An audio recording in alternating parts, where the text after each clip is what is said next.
Malapit na ako maniwala sa sinasabi ni Senator Cayetano Kung naayos lang ni Mayor Duterte yung Davao City at yung Taguig maayos. Ilang taon Sa akin naman, hindi ganito. Huwag tayo magbulahan dito. Kasi it's not fair to the people. Yung Davao City, fourth siya sa highest na pinakamaraming krimen sa ating bansa.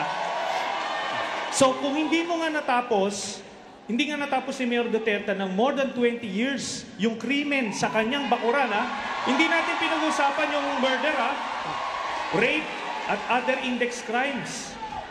Paano niya ngayon sasabihin na 6 months? Sa akin, wag tayo magbulahan dito. Kung mag-present ka ng plano. At para fair naman dun sa mga ibang tumatakbo. Maglakad ka o yung pinakamaganda dito po sa UST, palakarin natin sa Davao. Pag siya po ay naharas, binastos, ni-rape, kinidnap, hindi kami tatakbo ni Mayor Duterte. Andun na sa statistics Yun ang standard na gusto kong ibigay sa'yo. Pangalawa, bakit hindi crime-less? Hindi totoo That's yan. why we said, may I finish, sir? That's why we said we will suppress crime.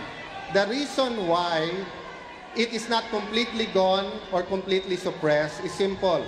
Hindi naman presidente si Mayor Duterte, si Mayor Lani nandyan, sasabihin mo hindi safe Taguig. Hindi naman siya presidente. So kung hindi ka presidente, may corrupt na general, meron pong smugglers, may kidnappers na nandyan.